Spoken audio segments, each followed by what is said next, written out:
is Hard Parking, sponsored by Right Honda and Right Toyota out of Scottsdale, Arizona. I'm your host, Jhae Pfenning. Coming up on today's show, we visit with Matt, the motivator, DeAndrea. We're going to talk about Bravago that he and Goldberg, the wrestler, started together. Also sitting in studio across from me is my friend Devan Artram. Hello, everybody. Devan's going to be hanging out while I talk about some of the stuff that I forgot to talk about on the last episode, plus do a little bit of complaining to you guys before we get to this Word of Four Online. Right now, we're drinking on some Elijah Craig. I just picked this up the other day. They do not sponsor this podcast. Actually, nobody liquor-related sponsors the podcast. But as Devan knows, I like to drink. He and I used to have drinks together in Fort Worth. But he picked out this Elijah Craig Toasted Barrel, 94 proof. Hits pretty hard. So what did I miss from Puerto Rico? I don't know how I forgot this, but we did an excursion, the bioluminescent. They have, I think, 3 bioluminescence bays. I don't know if you ever know what that is. Do not. But they're microorganisms that glow when agitated. So you have to go basically in the middle of the night. It's got to be hopefully no full moon. And there's this thing called light pollution. I've talked about a little bit on the episodes before in the past. But what happens is when you go on these excursions, when you agitate the water glows, which is pretty freaking cool. The thing about this excursion, though, is my wife signed us up. We go out there. We're on this boat. So they split us up into 2 groups. And I forgot the actual name right now, but it ended up being of the 3 in Puerto Rico, it's like the worst one because of all the light pollution. So you don't really see. It was still cool, but you don't really see as much. But the thing about the excursion is the guys take us out on these boats and we get in these kayaks. It's a kayak thing. So it's like, hey, should we bring our cameras? I'm kind of thinking I don't want to drop my phone because up to this point in the trip, I haven't experimented with my phone in the ocean and I didn't have a strap for it. Nothing else. So I'm thinking if I drop my phone, I'm fucked. My wife's on the kayak with me. She doesn't know what she's doing with the paddles. So there's double duty. So it's worth risking. But the boat captain's like, don't worry about it. We'll take photos. You guys will be fine. All right, cool. They got this. So they load us all in our kayaks. And then they said, all right. And they showed us on a map. This is where you're going. So you have to go down here on the bay. Up to the left is these groves. It's a dead end, so you can't get lost. When you guys get done, we'll blow the big whistle and you guys will come back to us. And we're like, wait a minute. You're not going with us? And I go, no, we're not going with you. So we have all these people going on this excursion, pitch black. We're in the ocean. We're in these kayaks, right? So we're kind of freaking out, but not too bad. Fortunately, my cousins are with us, and 2 or 3 of them, I mentioned one in the last episode. He's from the Navy. He's going to be a frogman, so he knows what he's doing. His brothers know what they're doing, too. So we felt a little better because it's like, I've never gone kayaking like that before. I've never fell out of a kayak or jumped out of a kayak. I've just got on from the shore, which is easy to get on and off. But when you can't get on it, I don't know if you've gone kayaking. Yeah, I've been whitewater rafting a couple times, but never something in that scenario. Right. And you can't see you're in the ocean. And so I jumped off of it. It was hard as hell to get back on. Mm-hmm. So everyone's looking at me like, there's no way I'm going to do it if Jay can't figure it out.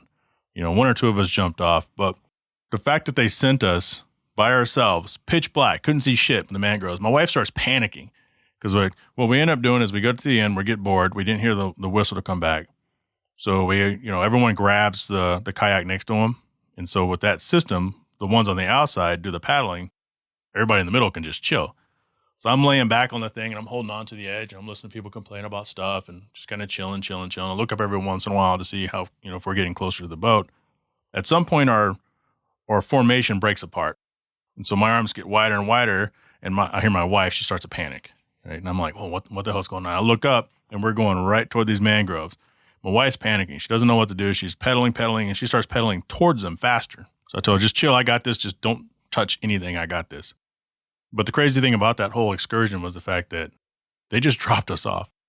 So when we get back to it, the guy's like, hey, we have this burlap curtain next to this other boat. You guys go underneath it and you can see all the cool shit. So it seems sus.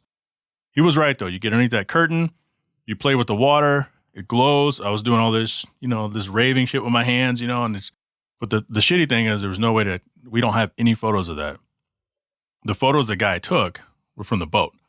He's like, hey guys, flash. So it defeats the whole purpose because you don't want to see the flash. You want to see the water glowing. Mm-hmm. So, yeah. Next time we go to Puerto Rico, we're going to do one of the other ones because one of them is supposed to be, I think, the best in the world. And so that's the one that's going to show up best on social media because when you watch this stuff on social media, it just looks like Adobe After Effects. It looks like edited video. It's that unreal looking. But when you experience it in real life, man, this shit's legit. That's pretty cool. Another thing is, we get a lot of people, Wes and I, we do One Drink Wednesday. Mm-hmm. Yeah, I'm aware. And people say, hey, man, I watched your podcast. I love your podcast. I watch your podcast. I'm like, oh, great. And they go, yeah, I try to tune in every Wednesday. I'm like, that's not a podcast. That's Instagram Live. Yeah. Guys, that's not a podcast. It's Instagram Live. You want to support the podcast, Hard Parking with Jhae Pfenning, Shaming Success with Wes Tankersley. Those are the actual podcasts. You can get them anywhere. Oh, yeah. Guest rental car segments. Something I wanted to complain about a little bit. Yeah. Like I've had Jamie, the Nomadic X-Ray Tech, on a couple times. Mm-hmm. I've had Lynn on. Lynn doesn't want to come back on. Lynn, I'm calling you out. You won't know this because you never listened to the podcast. Because she says, I don't know that much about cars. I don't want to get on there and make a fool of myself. And anybody who's ever listened to the podcast, the rental car segment, it's made for people who don't know or care about cars. Yeah. Tell me what you like about it. Tell me what you don't like about it from a normal, everyday person. So podcast listeners, if you're out there, you have a rental car on vacation, call me. Let's talk about it. I just want to know what you like, you didn't like, because somebody else may be looking at that car as something they want to eventually buy. Exactly. Not everybody's an enthusiast, but there's nothing wrong with that. Right. Do you think I wanted to rent the Kia Carnival that we had in Puerto Rico, the first one or the second one? No, I'd rather have a sports car or a nice SUV, but that's a people mover. My wife's a people pleaser. We had to carry everyone all the time. Mm-hmm. So I got stuck with a minivan that I wouldn't normally have in real life. There you go. And I can tell you the pros and cons of it. It looks great, but for the ones that we had, kind of sucked. Finally, the Q&A segment. I posted this on Hard Parking Violations. Should I do the Q&A segment? Because I haven't done it in a long time. But, you know, it's kind of a lot of people comment on that thread that don't even listen to the podcast. Mm-hmm. And so I know that. I don't know how I know it. I just know. And the thought is, why would I ask your question? Why would I ask and answer your question on the podcast if you're not even listening to the podcast? It's a waste of my time. Yeah. And waste of my listeners' time, because most of the time it's a question I've already answered. What do you like better, the new NSX or the old NSX? Okay, well, I've had the new one for a year. I've probably answered that 6 times. But coming up after this word from 4 Wheel Online, Matt, the moderator, DeAndrea. Jhae Pfenning here, and I want to tell you guys about 4 Wheel Online. For over a decade, 4 Wheel Online has been bringing the best truck accessories and truck parts to enhance the appearance and performance of all trucks and SUVs. They are dedicated to providing an extensive range of upgrades that will match any maker model on the road. Their truck products cover everything you need to give your truck a custom look and added functionality. And if you need a tire and wheel package, head over and use the configuration tool.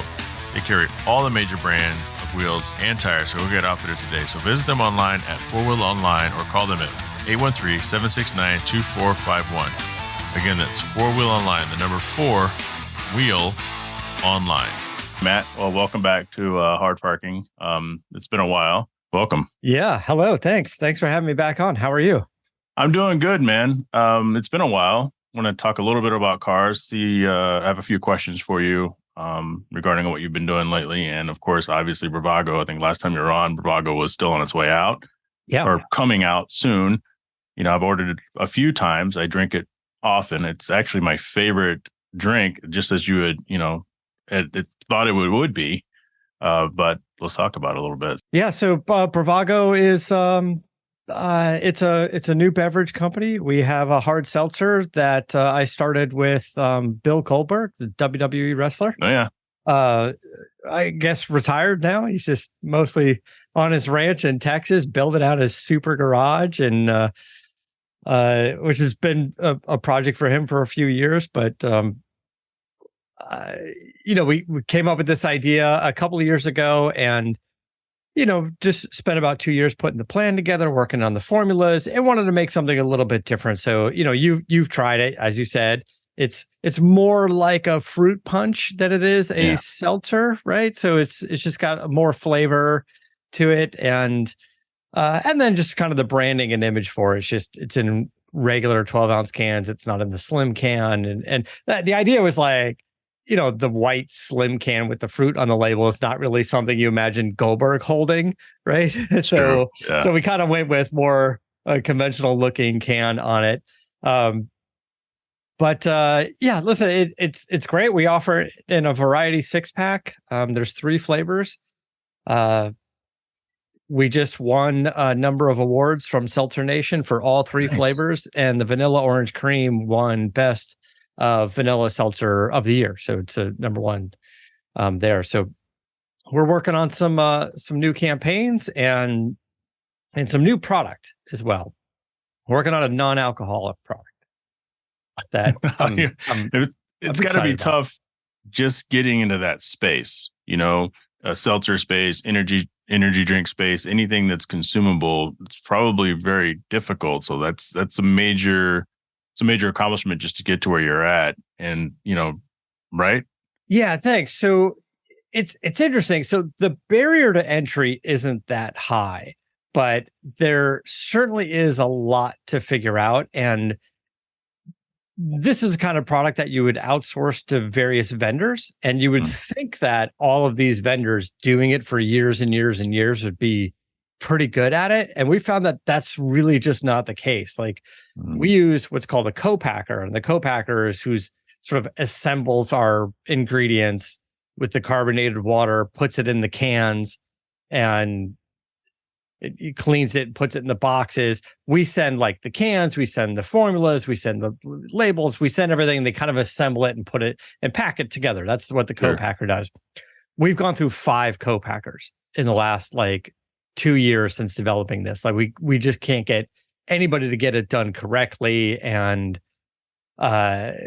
so much time and money has been wasted on these co-packers. I mean, one of them with a new product, we probably lost 100,000 cans of product. They just didn't do it right. Carbonation levels were off. Product was basically flat, and they're sitting on 100,000 cans that's been bought and paid for. That's useless. It's all got to just be dumped down the drain. And of course, you're like, who pays for that? Like, what's going on? And not to mention the delay in sales. As a new company, we can't really afford to have screw ups like that. So it's that part of it has been pretty crazy, pretty difficult. But getting the product right and getting it developed and getting the formula done is not too bad. You kind of like building a house or doing graphic design. You do a few rounds, you kind of spec it out of kind of what you want. And in our case, we do 3-4 rounds of tastings till we figure out what it is that we want. But the formula was mostly, I mean, it's pretty standard in the industry, but there's a few tweaks to it that I asked for specifically before we even started. Just some thoughts on it. For example, I didn't want to use stevia or erythritol. Right. Stevia has a weird metallic taste to it, and erythritol really, you can't digest it, so it makes you feel bloated. So I wanted to use monk fruit, and I know monk fruit has an aftertaste, but I find it to be a little bit of a sweeter aftertaste to it. So it's not really as harsh or as off-putting as stevia would be. And I just think we ended up making a better product because the monk fruit is easily digestible. It's a natural fruit, 0-calorie sweetener. So we kind of went that direction with it, and I think it's good. By the way, it's a great mixer too. Like if you're into a harder alcohol, you want to bust out some vodka and that strawberry lemon flavor, you got yourself a nice little cocktail right there. Yeah, and so is that monk fruit when I'm tasting when I first take my first sip? Because I only taste it the first time, and then I just pretty much chug the rest of it. I look down and I only have this much left in the can. Yeah. So the other thing is we didn't go overly carbonated. We went lighter on the carbonation, and it just makes it easier to drink. And yeah, it's totally crushable. Like all the flavors, you could just, you realize you think you're just drinking like a fruit punch, and then after 2 or 3 into it, you're like, oh, that's got alcohol in it. And yeah, it does. So it's a little bit of the monk fruit, and we've just turned up the flavors a little bit. So we basically tasted every hard seltzer on the market and just came back with going, I get it. It's kind of light on flavor. It's just like a slightly flavored water, which is fine. Or it's too sweet. Or you just fine if you just want LaCroix or something like that. Yeah. And then we wanted our hard seltzer to just have a little bit kick. So the brand Bravago is Bravago Bold Seltzer. And under that Bold Seltzer banner, we'll have our hard seltzer and another product that'll come out hopefully later this summer. So the bolder flavors, the 5.1% alcohol, just all sort of fit under that theme of what we were going for, just being a little bit bolder. What kind of feedback have you gotten? Or do you guys get any feedback other than maybe like private groups or? Yeah, so we do. Some people reach out to us on social media. They write reviews on the website. We get quite a few DMs, some emails directly to us. We've done some tasting events. It's interesting at the tasting events, most people go by and they're like, oh, I don't really like carbonated drinks, or I really don't like seltzers. And I go, oh, well, that's great because we're low carbonation. This doesn't taste like a seltzer. And then they try it, they're like, oh, wow, that is pretty good. So we've been pretty happy with that. Listen, some people, it's tough to nail flavors across the board, right? Sure. So there's just no way to do it. Like some people love pizza, some people don't, right? Some people love, a grape flavor or something. Like I think, for example, peaches, I eating a peach is fine. Almost anything peach flavored, I think it's tough to nail peach flavor, like peach Snapple, peach, energy drinks. Like I just find that tough to hit correctly. And it's not that I don't like peaches. I just think creating that flavor is tough to do. So for me, I don't normally order some peach flavored tea, iced tea, peach flavored iced tea. It just doesn't really work for me. So it's tough to kind of nail flavors for everyone. So what we have found is people that have tried Bravago seem to like it. And not everyone's going to like all the flavors, but we've been getting a lot of feedback where people are still buying the variety pack because they're cool with it. And they're cool with all the flavors. And across the board in our industry, the variety packs still sell the best of almost any RTD, which is a canned drink, ready to drink. So can you order like just the flavors by themselves, or is everything still? So not yet. So our first production run, which you have, we just built variety 6-packs. Now, if we start getting some demand for individual flavors, which honestly we haven't yet. Nobody's really asked for the individual flavors yet. They're still trying the variety 6-packs. Then we'll do the individual flavors, but probably just online on our website. So you can order on our website. We ship to 38 states, and then we'll probably come up with a way to just do it individual flavors for that. But as far as like retail stores, as we grow that out, it's more complicated for stores to grab multiple SKUs, in this case, multiple products. So they just kind of want the one variety 6-pack, or if we have a second variety 6-pack with different flavors, they kind of want that. They don't want 6 products that they have to order, right? They just want 1 or 2 products. And you fight for shelf space, or you fight for the cold box if you're in convenience stores or some grocery stores, and you're you could store it room temperature, you can buy it that way, like a lot of drinks. But if you want it cold and it's in the cold box, you got to think about that. Have you ever been to a grocery store or a convenience store and there was empty shelves in the cold box? It's very rare that there's empty shelves. There's rows upon rows upon rows. Right, which means if you want that space, somebody else needs to get kicked out, or somebody else's product needs to be reduced, or you stock half as much of something. So it's always tough to fight for that space. So that's where the variety 6-pack comes in, because it makes a lot of sense. I have my favorite flavor. I think I've told you that before, but I'm thinking about some of the other seltzers and things out there, and they're all come in varieties. It's rare that you get one of the flavors. So I guess and oftentimes people just try to mix it up and they do the different flavors, especially if you're new to the product and you want to try it. And then,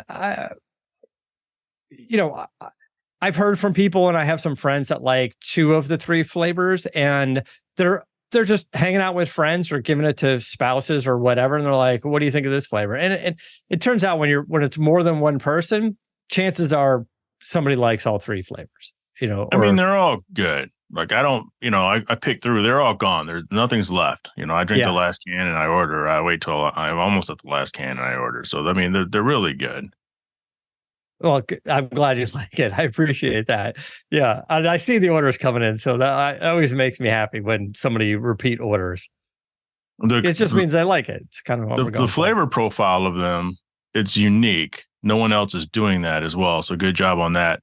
But I look at it and I'm like, is there a cherry limeade or a key lime pie or something? And lime is one of those things too. I actually like lime flavored stuff, but I don't really like limes. So kind of opposite of the peach stuff. Yeah. I'm not asking for a cherry limeade or a key lime pie, but when I look at the flavors that you have, it seems like something like that would be like the next progression. But if there's no need to change it right now, then, maybe storyboard that for phase 3 or phase 4. Feel free to crack those cans open and experiment with flavors. Add some lime to something, see how you like it. Let me know. Then we'll try it out. I'll be your mixologist. Yeah, why not?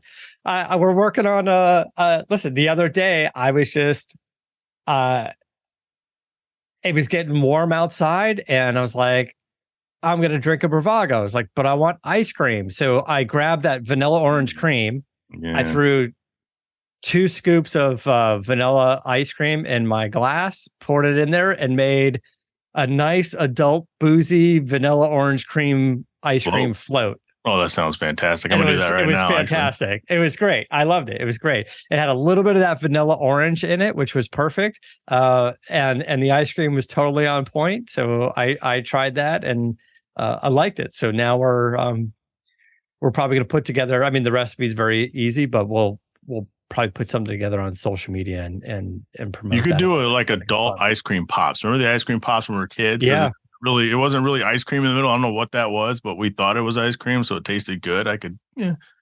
So I like cream soda, and I liked the creamsicle ice cream pop, like with the vanilla ice cream and the orange shell. And I don't know what it's made out of back then, right? But the creamsicle was popular, and I just wanted a little bit of that nostalgia when I came up with the vanilla orange cream one, and it seems to be doing pretty well. That's nice. Hey, I actually have those right here. I have all 3 flavors. So let's put this up to the camera. Where's the camera? There it is. So we got there you go. That's the float. That's Sweet Freak. That's the vanilla orange vanilla orange cream. And Chill Out is the Rainier Cherry. This one is interesting because black cherry is the most popular flavor out there between Truly and White Claw and everything. And I was like, but the Rainier Cherry from Mount Rainier, Washington, which is only in season a couple of months a year, and right now it is. I was like, the Rainier Cherry to me is so much better. So I went after that profile and we created a Rainier Cherry. Well done. And then the third flavor, and I think this is actually my favorite, although again, I like all 3 of them. So this one's called Sucker Punch. It's the strawberry lemon. Yeah, I wanted to go to lemonade. I wanted sort of our spin on the lemonade, and the strawberry lemon it's the most crushable for sure. And it's the most, it's the broadest one, right? Because so many people like lemonade, and we just kind of wanted our spin on a lemonade. Well, it's crazy because lemon's another one of those things, you like one portion of it, but lemon flavored stuff usually doesn't fare too well. And when it comes to some of the lemon seltzers, I can't drink any of them. I have a really bad reaction to every single one of them. This thing, just like you said, I could crush all 3 of these. I could probably crush them right now. So. Yeah. Feel free. Do whatever you want. It's your show. Yeah. Go ahead and let's crack one of those right now. There you go. Guys. Yeah, he's got the Sucker Punch, the strawberry lemon. That's right. Drink Bravago. Well, it's like 110 degrees out there. So yeah. So after this podcast, I'm heading out to Vegas for, speaking of cars, for a Ford event. I am driving the Bronco Raptor at the Ford Off Rodeo. Which awesome. Is like their off-road experience, which I got a sample of it last year, but now I get to go spend a day out there with them. So I'm just literally flying out, checking in the hotel tomorrow morning, bright and early, 7 a.m. We're going off-roading in the trucks for a few hours, then I just fly right back home. Sounds like a terrible event. It sounds great. And next week, the end of next week, I'm going out with Ford again, but here locally in LA, we're going to Irwindale Speedway, and I'm doing a day in the new 24 Mustang EcoBoost. Mm-hmm. And then the next day I go back and hit the track with the new Mustang GT. How's your Lightning? Lightning's good. So I have a 22 Lightning electric truck, which I think is great. It's pretty much my favorite car to drive, but it's basically a really nice F-150. I got an F-150 Lightning, so it's like a really nice truck with comfortable seats and all great features. And the fact that it's electric just means it's quiet and fast, right? But aside from that, it's no different than a regular F-150. It's not, it's got normal gauges in front of you and a normal shifter, and it doesn't have some of the more kind of futuristic features that pure play EVs have. This was a truck that they put electric motors in, so they've mastered the F-150, right? So it seems pretty good. The thing holds ass. It's like 0 to 60 in 4 seconds. So that's fast. I mean, F-150s have always been, well, not always, but they're really nice. I think they're really nice trucks. So let's throw an electric motor in, and there you go. And I drive a lot of different cars, a lot of EVs, and look, I haven't really found anything that gets me quite the range that is advertised. My truck is advertised at 300. I don't think anybody's getting 300. I probably get about 265. Now, I don't know the exact testing conditions, but there's a couple things like how much you use the air conditioner. That is a factor, and I don't know how often they use it when they're testing. And then the one pedal driving. And if you've driven EVs and you've tried this, the one pedal driving is you're hitting the accelerator, and then when you let off the accelerator, it applies the brakes for you, right? And it's like engine braking, right? Yeah, it's like engine braking with the electric motor, and you get more recharge happening with that. Now, I don't like it. I like to let off the accelerator and coast, to a stoplight or whatever. I just think it's far more comfortable. Some people love the one-touch driving. I think if you are the driver, you can get used to the one pedal driving. If you are a passenger, especially if you're in an Uber, like if you're in the back of a model Tesla 3 and they have the one pedal driving on, I think it's wildly uncomfortable. You're just jerking forward and back.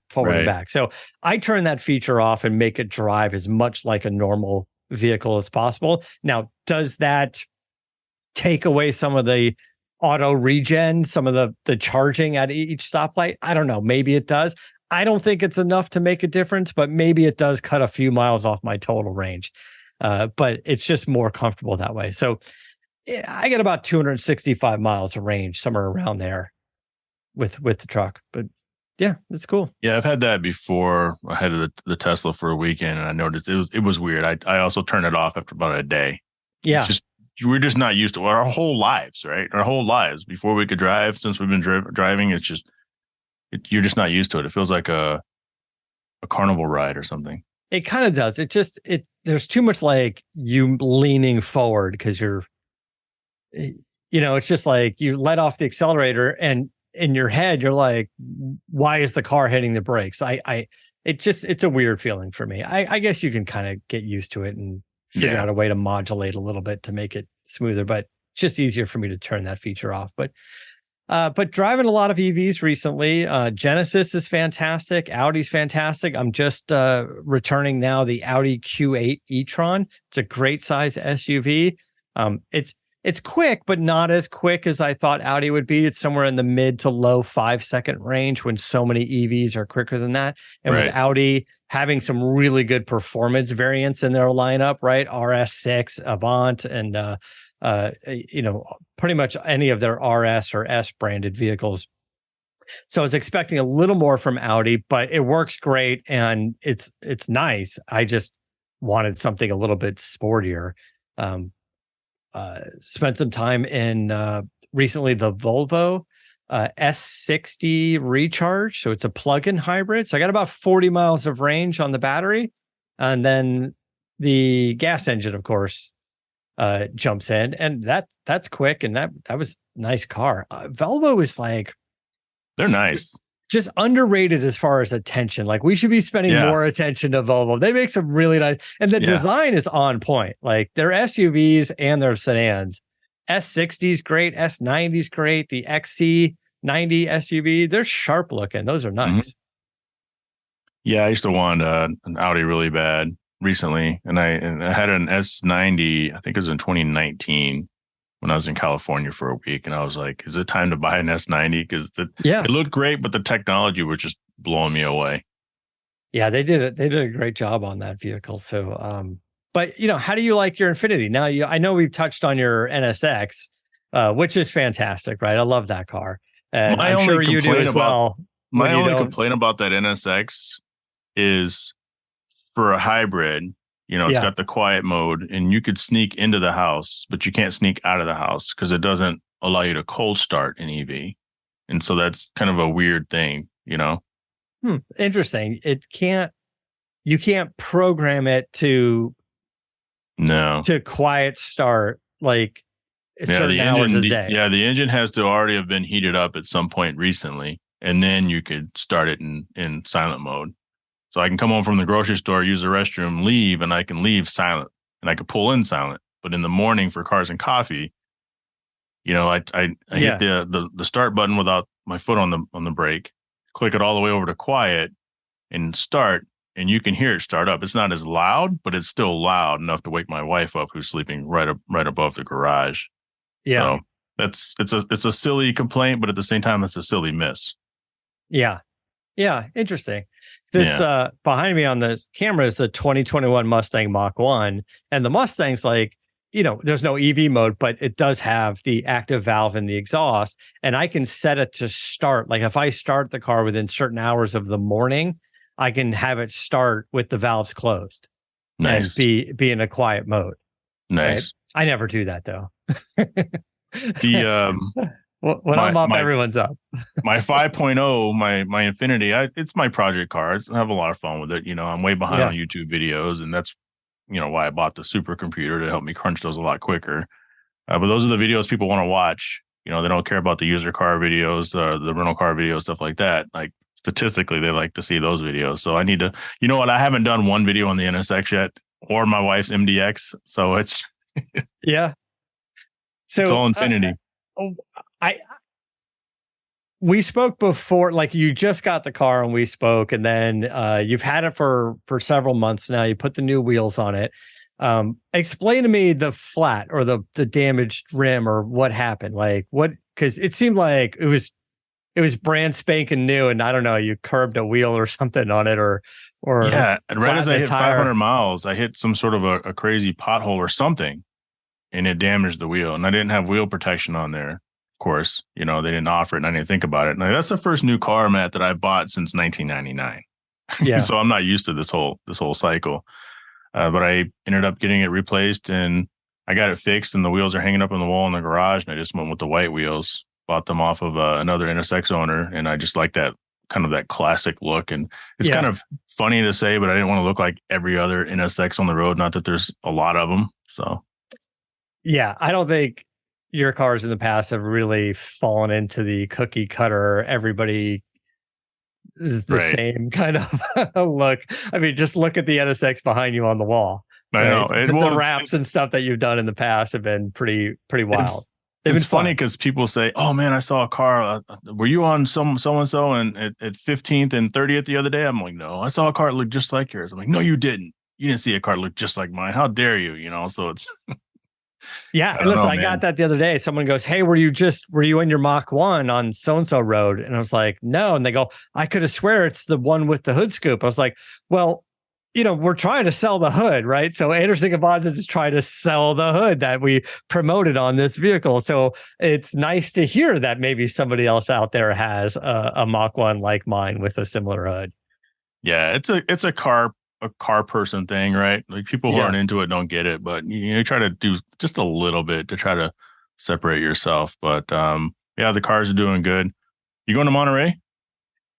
Yeah, so I was just at dinner a couple days ago with Adam Carolla. We were talking about it, and I don't think he's going to be racing a car up there, but we were just talking about going and being able to maybe hit up some of the other events that we don't normally get to go to because of his racing schedule. We can, we can go to the Concorso Italiano. We can go to Exotics on Broadway now, which was Exotics on Cannery Road, but now it's Broadway. So if we want to do a few of those things, so we might just go up and have a little vacation and not do any racing this year. That'll be good. His cars haven't really been prepped, and he's been moving warehouses and stuff. So yeah, that was the chat we just had the other day, and I was like, let's do it. When was the last time you guys went where he wasn't racing? I can't remember. I mean, I think it's been like a decade straight. So yeah, that's a chunk as of long the as day. I can remember. Yeah. Yeah. I mean, we try to plan around it. He's got a handful of racing cars that he likes to bring up there. And oftentimes we would choose the car a little bit based off of the schedule. Like if we want to go to the Quail, then we look at the run groups for Friday morning and go, well, you don't want to be in those run groups. So maybe pick a different car that has a different run group, which is, I guess, a luxury that you get if you have multiple race cars. Well, man, thanks for taking the time, dude. Oh, thanks so much for having me. And enjoy the drink. I appreciate it. You know, it's a new company, and I've always said the best way to kind of support your friends is to just to buy their products and listen to their podcasts and download their goods and 100%, dude. And I appreciate it. So as long as you guys keep selling it, I'm going to keep buying it. Thanks so much. Drink Bravago is the website. You guys can buy it there. We ship it to 38 states. So yeah, thanks, man. So I'll see you up in Monterey, right? I don't think I'm going to go. Yeah, you said that last time, and then you showed up at every time. A party. Yeah. So, but as of right now, I don't think I'm going to go. So we'll see. You got to just go up for the Thursday night event, right? No, I did that once, and you and Adam made fun of me for not going to other things. Yeah, for not going to the track the next day or anything. Yeah, yeah. She we had a family trip that she had booked, and I go, I'm not going to miss Monterey. Even if I go for one night. So yeah, I think it's good. Hopefully, we see you there. All right, buddy. Thanks, man. I appreciate it. We'll talk soon. Later. Back with Devan. Devan, you had some comments about the rental cars. Yes, sir. I'm a frequent renter in the business world, traveling sales rep and all. So I spend almost a weekly basis at my local national rental car counter at Mesa Gateway Airport. National. I'm a national guy. You get the executive. Oh, yeah. Executive. I'm trying to get my way to executive elite. That's the goal for the calendar year. So we'll see. I'm pretty close. Just cruising that direction. So.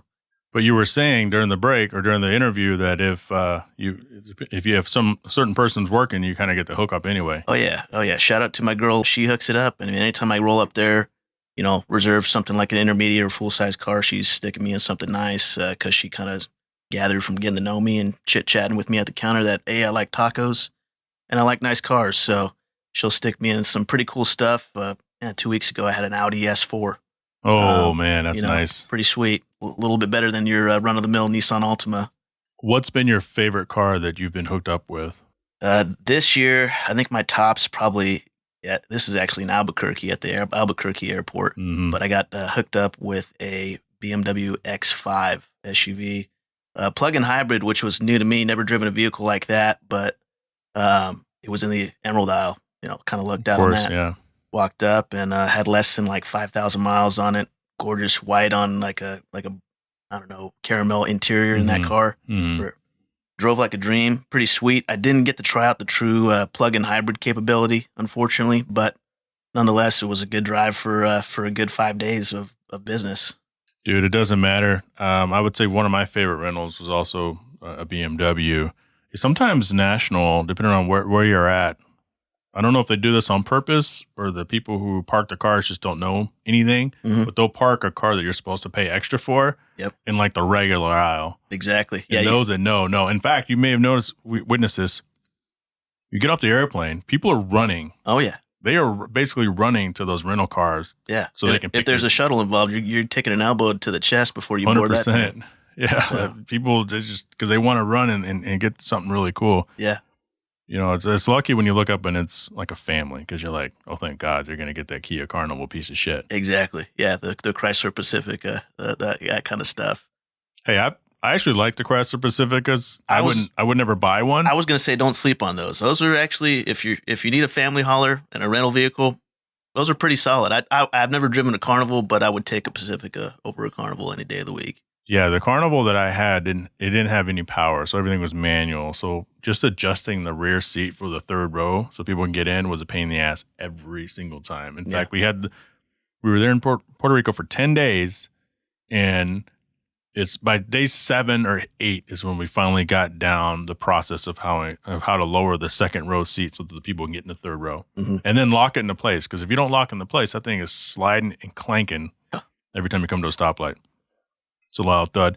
So first off, thanks for wearing your One Auto shirt, man. You know, I'm gonna have to hook you up before you leave. I got plenty of them in the closet here. Yeah, there we go. No, rolled through my closet on the way up here after changing from work, and I was like, hey, might as well join on, throw on the swag and that's right, rock One Auto. That's the One Auto, I think 2020 or 2021 shirt with the EST 2016. So the newer one is very similar to that. Logo's a little bigger, and it has an actual word One Auto underneath it. I'm wearing my Hard Parking shirt, of course, which you guys can get from hardparkingpod.com from the swag store. But Batesville, tell us about Batesville. So Batesville, we're a funeral merchandise company. We've been in funeral merchandise manufacturing since the 1880s.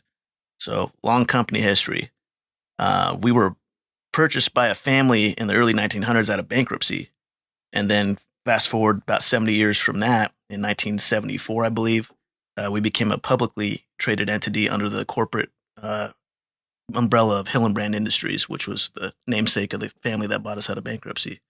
So we've been in business, like I said, manufacturing caskets has been our mainstay as far as what we produce. We also produce consumer goods like urns, keepsakes, and that kind of stuff for funeral homes. So I work directly business to business with funeral homes, funeral directors, and essentially my job is to not just sell stuff, show up at the door, but to train them on, educating families on what their options are. I have a question. Yeah. Do you know Johnson Consulting? I sure do. Yeah. I know Jake Johnson. Jake Johnson, yeah. He's in the car world. Shout out to Jake Johnson. I do, yeah. Yeah. Got a heck of a car collection. Never seen it, but caught some pics. And I'm pretty impressed at both his JDM stuff and his Mustangs. I know he's a big Mustang guy. Yeah, he's basically that kid around, I don't remember how old you are, but I think you're a little younger than I am. So I'll just say around our age, you don't feel left out. That grew up, had some success, made some money, and kept it real. Yeah. We have a couple of those guys actually in the area. Jordan is another guy, Low Baller GTR. Shout out to Jordan. He's the same.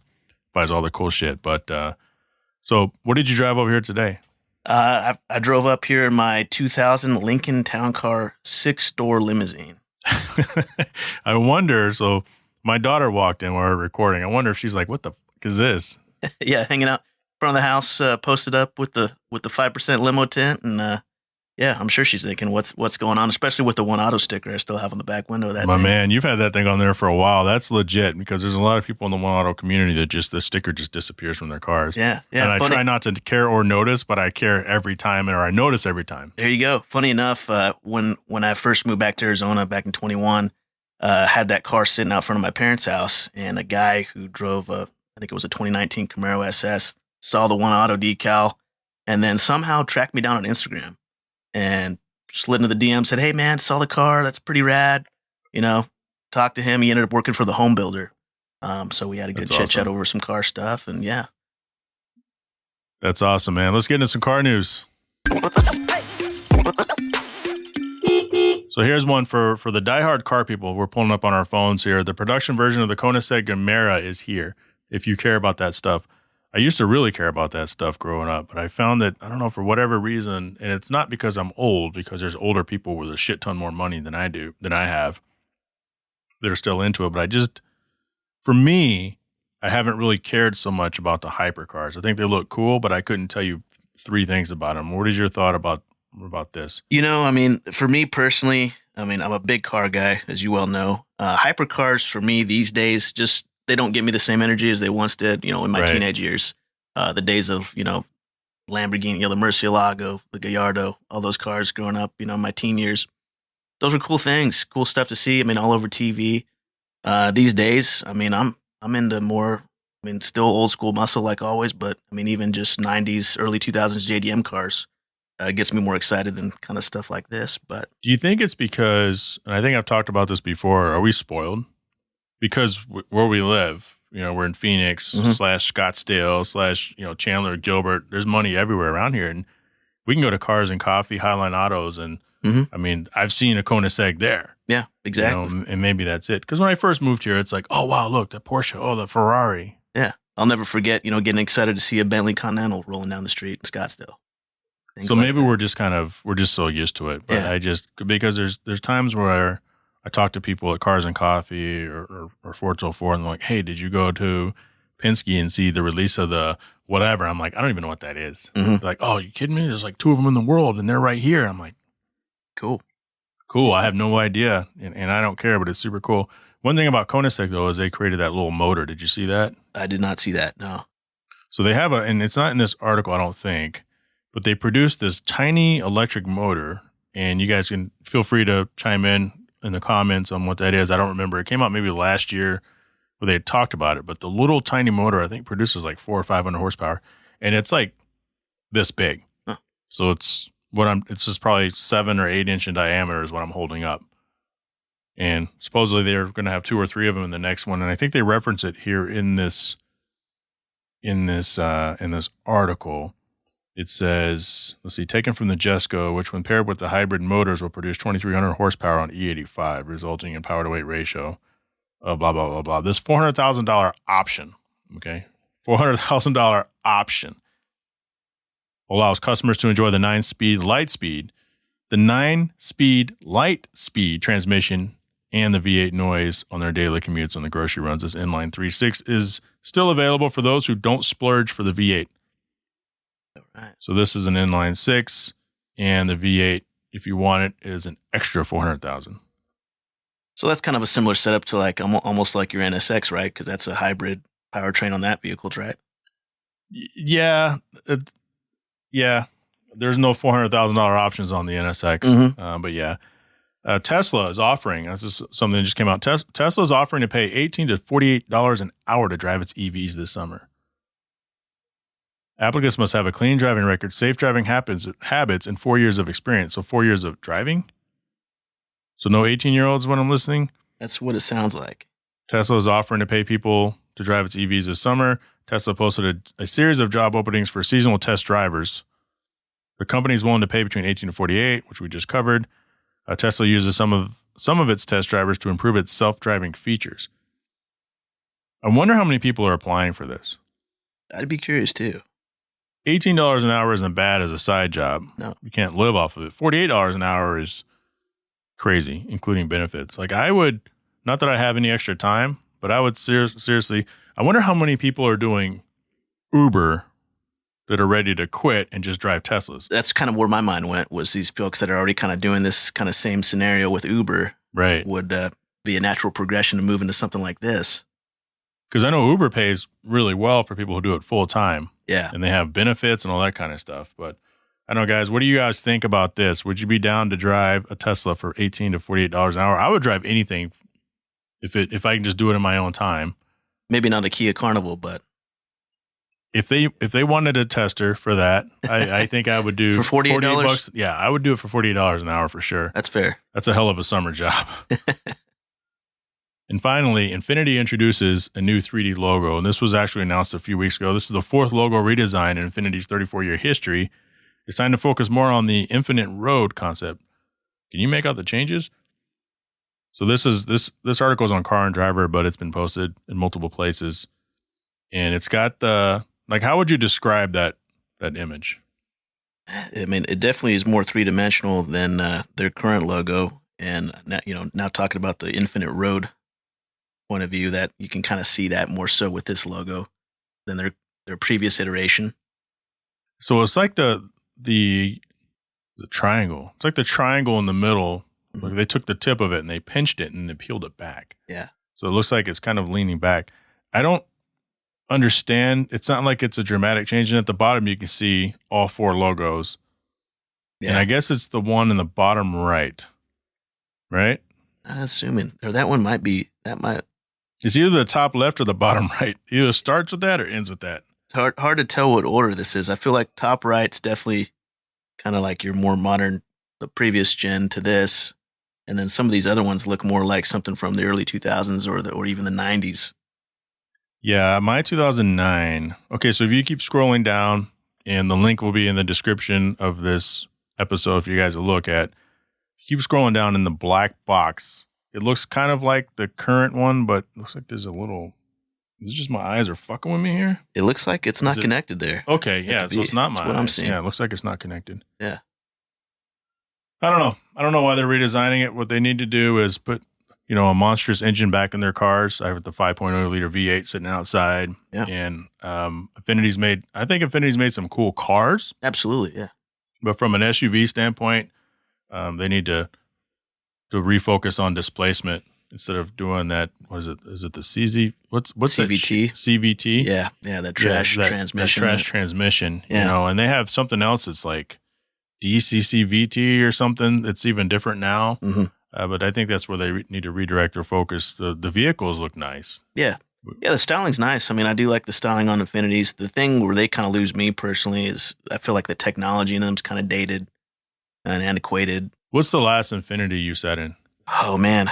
You're not the first person that said that. It's been a while. I worked at a car dealership in college, so CarMax spent a lot of time in a lot of Infinities, and this was like 2011 to 2014. So the problem with Infinity is during that time, they kept the same technology. Mm-hmm. In fact, my 2009 Infinity sitting outside looks almost visually identical from the interior and exterior, obviously, but even going up to 2017 with the QX70. Yeah. Everything looks the same. The guts are a little different. The camera's a little better, I think. Now it has Bluetooth and whatever, whereas mine just was missing one of those things. I think mine has Bluetooth phone, but not Bluetooth audio. Yeah. And, I think they brought that in like 2010 or 11. But I was in a 2020 a couple years ago, or maybe a 21 QX50. And I thought that thing was incredible. And then we almost got a QX60 before we got the MDX. Yeah. And to me, the technology was way better than it's ever been. Mm-hmm. But even then, I've heard people that have been in newer cars say that, it's a little lacking. But when you're coming from what we came from, my wife had a 2011 Audi A4, and Audi's like the last car company to actually get their shit together. Yeah, exactly. And then, I've had nothing but old Infinities. I had that old ass Acura, that 97, behind me. Mm-hmm. It's not a lot of technology in that either from an audio standpoint. So, yeah. I've sat in, I think, what is it? And again, what's kind of confusing for me, the nomenclature for Infinity. They've changed all that a lot in my years, in my car dealership years. But makes no sense. We used to be the QX56. Yeah. The Armada. Yep. Infinity equivalent, but that's probably the last Infinity I've ever sat in recent time, and was kind of like, for the price tag, I don't know if I'd spend that on an SUV like that. Well, case in point, the QX70 is exactly the same as my FX 35, 37, 50. It's the exact same car. They just changed it. It's the exact same car. Mm-hmm. It's not a corporate cousin. It's the same manufacturer, just a different name. Devan, how can people stalk you online? Well, I have several different Instagram pages. I do have one for the limo specifically. So kind of that's the one we with care about. That's the one we care about. Oh, there's two. There's two that I follow, I think, religiously. You follow. Maybe there's three. You might even follow 3 of my pages. Okay. But the Panther Limousine is going to be my limousine Instagram handle. That's kind of a play on word. That car is a Panther platform from Ford. The Crown Vic, the Grand Marquis, Lincoln Town Car. So that's kind of a play on there. With the name there. And then I do have DNA Auto Detailing, my detailing That's business. right. I had this since 2009, kind of rolled around Arizona during that time from 09 to 14 when I was still living out here in college, doing some side gigs, helping some friends out and that kind of thing. So I have that handle as well. And then kind of my normal page, photo_dolo. Photo Dolo. That's me right there. If you want a glimpse into my day-to-day life and what I do, give me a follow. Want to thank Matt, the Motivator, Deandra, and Devan Artram for being on the show today. Matt can be found, obviously, you can go to Drink Bravago, but he's also a Motivator on Instagram. He's Adam Carolla's right-hand man, and he's been on the show a few times, and I'm happy he's on. He won't do the Super Bowl episode still, but the fact that, a guy like that who's had a lot of success in what it is that I try to do every day comes on this show, I will always be appreciative. And of course, I'm going to support him. I support all my friends. I don't know if he considers me a friend, but he considers me in enough regard to have some fun conversation, say hi to me if I see him out and about. So after Devan and I wrapped up the episode, we decided to go out to eat. We went to Caldwell County Barbecue. You guys have heard me talk about that. But what was really cool is he drove and I rode in the limo, this Lincoln limo, this old school Lincoln limo. That thing is pretty cool. There's certain parts about riding in an old ass car like that where I look over and he has the cassette in there with a little wire coming out of the cassette and some sort of an adapter hooked into his iPhone. And that look, the smell of the interior of that car, the look of the interior of that car, that took me back decades. And then, Devan's down, man. He's a cool one. So he's rocking that 90s hip hop, man. He's got Ice Cube playing and Tupac and West Side Connection. And there's some songs that I haven't heard in 30 years. The songs that are nested deep in an album that you don't, like when you listen to albums today, you just listen to your favorite songs. Rare is the album with bangers back to back to back.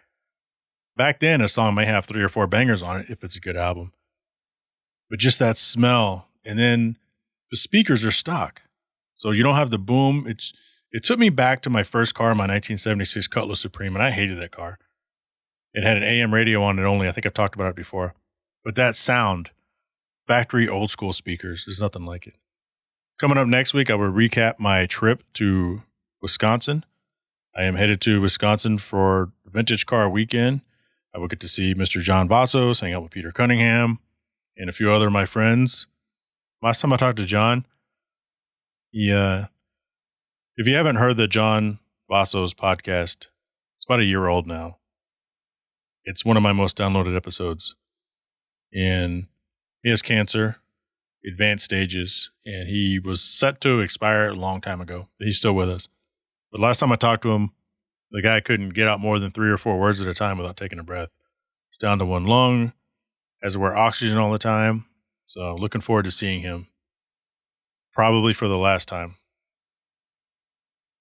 And when he's gone, it'll be a huge loss, not only to the car community, but he's such a beautiful person. It'll be a huge loss to the world. Those interviews on today's show were all brought to you by Cell Shop Wireless Services. Also want to thank Wright Honda and Wright Toyota. If you're in the Arizona area, go ahead or even California area, Claremont Toyota, David Wilson Automotive Group, they're holding drives right now for shoes. I bought 6 pairs of shoes on Adidas.com, less than $200. Bought stuff that was on sale, doesn't matter the size. Women, men's, boys, girls, they, thems, whatever. Think about how important shoes are. When I was a kid, people made fun of me because of the shoes that I wore. I was a Pro Wings kid. My mother always went to Payless Shoe Source and we bought the shittiest shoes ever. I had shoes, but I was embarrassed to wear them. It's one of the reasons why I bought these kids Adidas. But you don't have to buy Adidas or Nikes. You can go to Walmart and buy Walmart shoes. Anything is better than nothing. I want to thank Wright Honda and Wright Toyota, 4wheelonline.com, Cell Shop Wireless Services, Patreon business supporter, Kuya Automotive out of Winter Garden, Florida, Pell Construction of Caledonia, Michigan, Beeg House Small Home Design, Ashburn, Virginia, Traverse City, Michigan. I think I'm losing my voice. Shaping Success with Wes Tinkersley out of Boise, Idaho. Also want to thank Mark Stolman, Catherine Cox, Eddie Ramos, Richard Graves, Byron Jones, Bo Jung, Alice Camina, Drew Bunkley, and David Garner. If you're in a position to help the podcast upgrade, you can join the Patreon for as little as $3 a month to get access to bonus audio as well as show swag. Patreon's rolling out a thing pretty soon where I can actually offer free subscriptions in trial, which is what I've wanted to do this whole time. So you guys can see all the content you're missing out on because there's a lot of stuff on there that is not on this show. If you're interested in picking up some Hard Parking Podcast swag, go to hardparkingpod.com, click on the store, email hardparkingpodcast@gmail.com, follow me on Instagram @Pfenning, and join the Hard Parking Violations Facebook group. Thank you all of you who have joined that group. Please don't forget to give a favorable review on whatever podcast platform you're listening to. Believe it or not, those help accelerate the podcast rankings, and they mean a lot to me personally. And remember, I can't grow until you tell the world how great this show is, so let's do this. Let's grow this thing together, and I will talk to you all next week. Shut up!